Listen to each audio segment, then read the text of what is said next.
So there's no such thing as bad whiskeys. Some are just better than others. Welcome to Season 1, Episode 5 of Whiskey Compadres. Want to welcome Dan Henson to our podcast. He was joining us in our Episode 4. We have Craig here, myself, Garrett, and then introduce yourself again in the back. Sorry. Oh, Marius. Marius. Marius McCon. Marius McCon. We want to thank you for letting us join you in your studio again. Today we're going to be reviewing a new one for us, Old Potrero out of San Francisco. Yeah, what's cool about this one is they just went under a rebranding. They did a more contemporary look for their bottle. It's been a pretty historic whiskey in the San Francisco area for a while. It was credited as one of the first craft whiskeys after Prohibition, according to a little bit of research I did on it, and it just recently won 90 points from the Whiskey Advocate. Got a very distinct flavor from what I understand. I mean, it's a copper pot stilled out of an oak barrel, and so I'm excited to try it today. Yeah, so I have a little connection with this one, even though I haven't tried it before. So he's introducing this as a new one. But the first time they actually put their whiskey into a barrel was in 1994, which is the year I graduated high school. So it was bringing me back in the day. I'm going to try this. And what's cool is they weren't always a whiskey company, right? From my understanding, they were more into the craft beer. Okay. And they actually sort of put craft beers on the map. Fritz. And then before Maytag was the guy who actually took over Old Potrero in the 90s, early 90s. So this is a newer product in a sense. I mean, no, I just think they just went through a rebranding. So they had one of their master distillers has kind of given the torch over to another distiller he's worked with for years, and they went under kind of a rebranding of the Hoteling Company out of San Francisco. Okay. So. I pour around for everybody. Yeah. Again, there's nothing like drinking before lunch on a Saturday in beautiful Sarasota, Florida. Exactly. Morris. See what everybody thinks of the hints of the Old Potrero here. And again, when y'all get me to choose whiskeys, I'm always choosing rye, just so you know. All right. Yeah. So this is 100% malt rye. Morris, we're going to have to mic you up next time. Yeah, this has got a very sweet smell in the front. Yeah, wow. Definitely different than we definitely. Brown sugar. Little hint of caramel or vanilla. It definitely didn't bite you. It's smooth. Let's see how it tastes.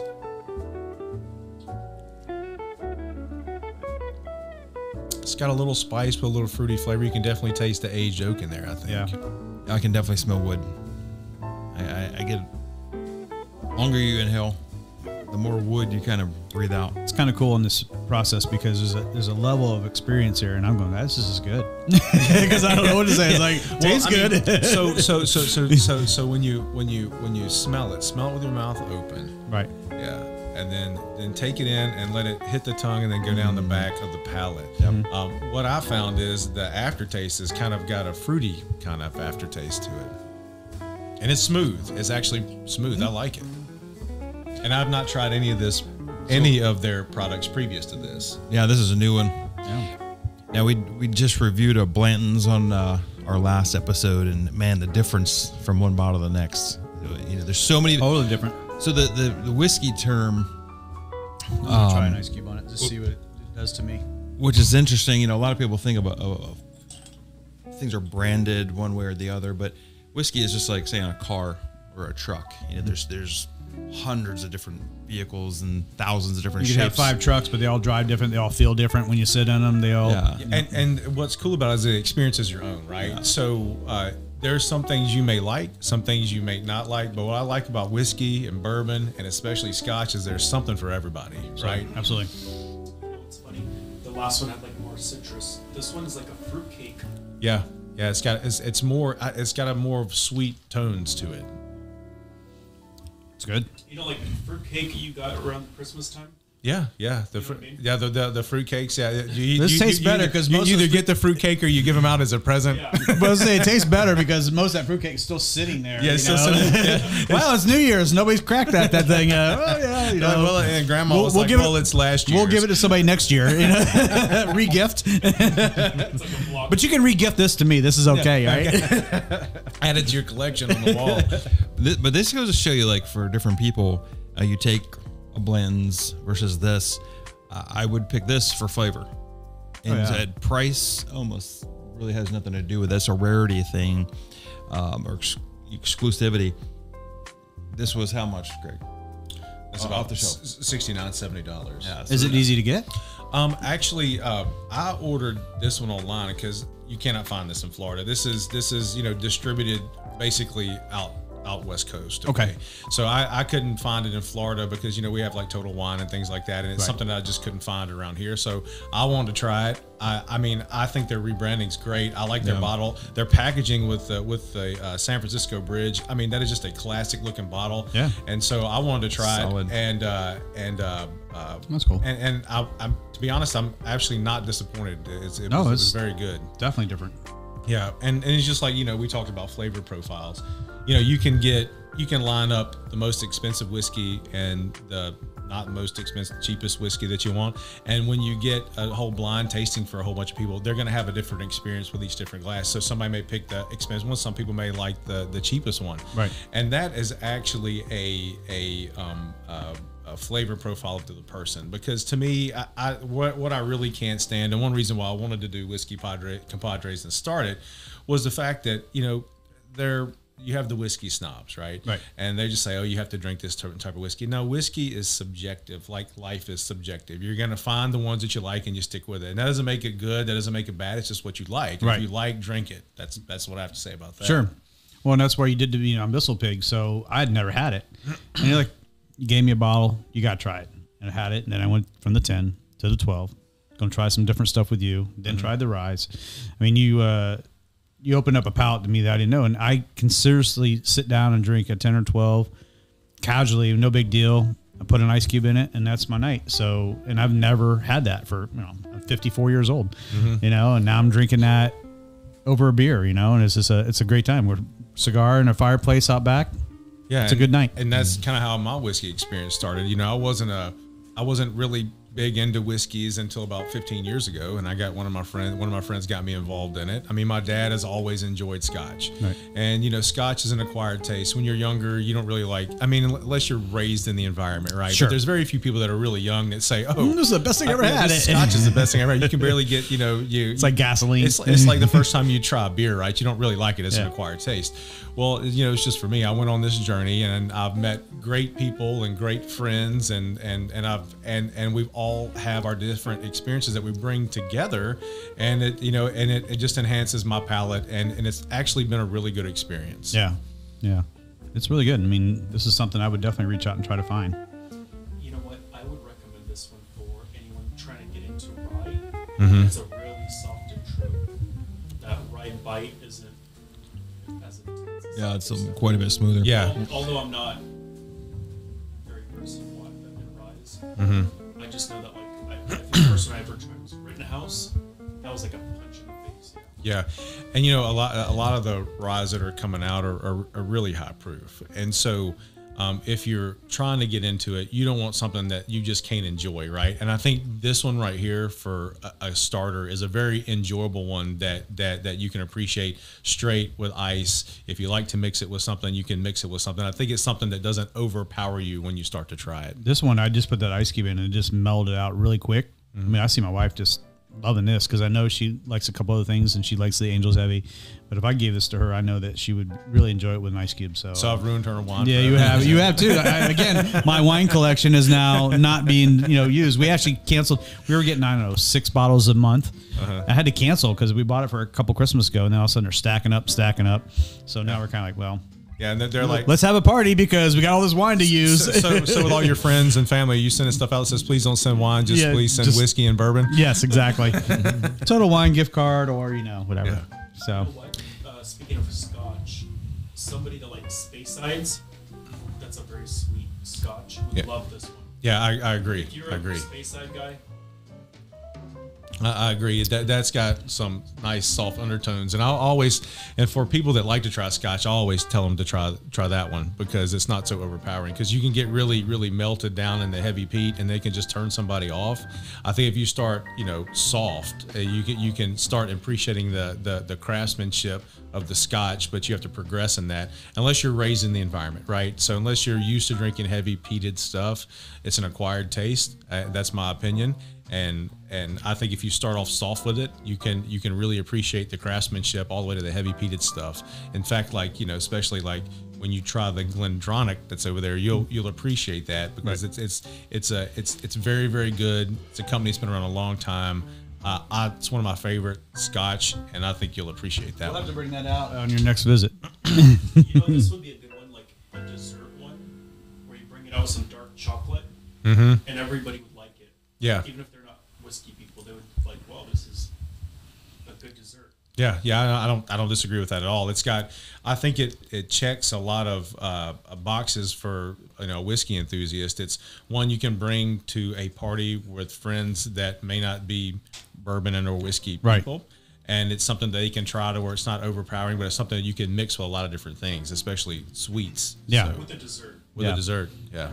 Speaking of with chocolate, especially the San Francisco Godiva chocolate. Yeah, that is a thing. I became a rye fan in 2017. Actually, I was Swan Dolphin, which you were just there not too long ago. It was Disney. I've got kids that love Disney. I think I've spent my entire retirement there. It feels like it anyway. But I was celebrating. You might as well go ahead and buy the stock now. I know, right? I was celebrating at a national sales meeting, and I just remember looking up. There's actually some Angel's Envy. Said, I want to try something different. And I picked the rye.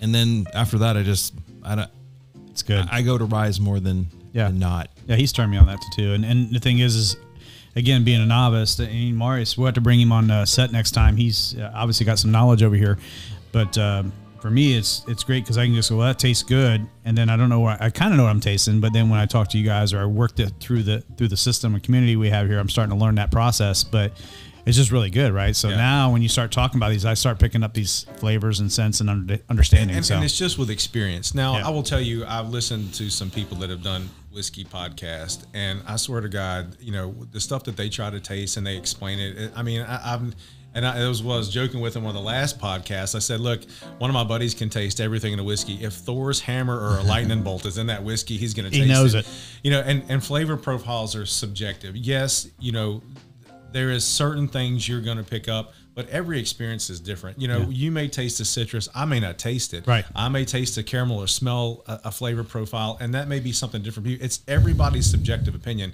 And then there's what's actually in the bottle, right? Right. And, that's always a trade secret. They're never going to tell you what's in the bottle because that's their trade secret. So it's I always see that there's that's almost like a guessing game. Sure. And based on flavor profile. Right. I mean, you can extrapolate all you want to, and there's people that can tell you everything that's in it. There's people that get paid to do that. Sure. But I'm just one that I'm the guy that I can taste a few things. This is what it sounds like to me. This is what it sounds like. This is what it tastes like to me. Right. And it may be in there, it may not be, but this is what I taste, and it's subjective. Yeah. And it's just like whiskey in general, like we always say, like some things you're gonna like, some things you're gonna not, but everything is subjective. Yeah. I really like this one. I think this one this one is as far as a rye whiskey to me, because it's not so, it doesn't give you that punch when you drink it like a traditional rye does. It's high proof. I think a lot of people would enjoy this that are, one, just getting into rye, and two, that may not like whiskey at all. They would try this, and I think they would enjoy it. Yeah, I got to find out a way to get a hold of that because I think it'd be good at the house. So. Oh yeah, this is one that anybody could drink and eat with a little dessert like chocolate cake or whatever, and just really appreciate it, right? Actually appreciate the flavor combinations and then be like, oh wow. Because that would just elevate the dessert. It would just bring out the chocolate and all that. And this would do good with certain cigar styles too. So like those vanilla flavored cigars, that something that's more of a sweeter type of cigar, that would pair great with this as well. Need a cigar right now? If we had them. Yeah. We had them, smoke them, right? We'll do our next podcast outside. We'll just be out in the we'll just, so the weather's coming around, right? We're still a little bit humid here, so we can go out. We'll grab a podcast on our next one outside, and then we can sit out there in our lawn chairs with a bottle and a cigar. Just bring all the camera equipment outside. Nice Adirondack chairs. Yeah, not the rainy season, not hurricane season. Oh no, this is like, this has been a great day. Look, we do this because we like whiskey, we like bourbon, we like scotch. We're not here to try to be people that are whiskey snobs. We either like it or we don't, but we appreciate the craft, right? Yeah. And it's all about just appreciation. There's nothing better than just sitting around with a bunch of friends, family, enjoying a good drink and telling a story. There's just nothing better than that. And there'll be probably a bottle comes up here soon that we go, oof, I can't drink that. And you guys, that is amazing, you know? Yeah. And then, I mean, not everybody agrees, but I mean, the last couple that we've been introduced to has been great experience for me. So, you know. Yeah, and whether you like it or whether you don't, it just increases your flavor profile, right? Exactly. And it just lets you know what you like and what you don't like. Yeah. And I think the experience with that is everything, right? It's just kind of like people. Some people you like, some people you don't like, some people an acquired taste. Exactly. And you're you like that smoky, oaky flavor. And a lot of the wines I got away from that oaky, smoky flavor. And if it gets too heavy, smoky, oaky for me, it's not my favorite anymore. You know, I think it's because I got ruined on the wine side. Everything was always like, you know, smoky and oaky, but you know, if it gets too heavy on that, it's not my favorite. Yeah. And he loves smoke. Yeah. I would smoke it all. I like figuring it out, you know, the levels right out of the bottle, but I mean, if I had this again, I'd put smoke right on top of it. Yeah, I know. I've had some old fashions, but again, I've kind of even steered away from old fashions because you start putting syrup in them and stuff like that. Yeah. So if I can get a nice one, like you said, some of the ideas that you guys are, you know, working with the smoking process for drink, I'm really excited to try those once they're coming up. I know you guys are working on some really cool stuff, but you know, I'd like to tie different parts. But if it gets way too heavy for me, it's just like, you know. I mean, like you just don't enjoy the experience, right? Yeah. It doesn't taste good. Yeah, it's not that mean.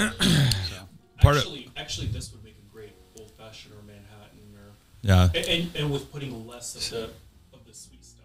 Right. Yeah, because it's already got much less. Yeah. Like a little dab. Put those nice cherries in there.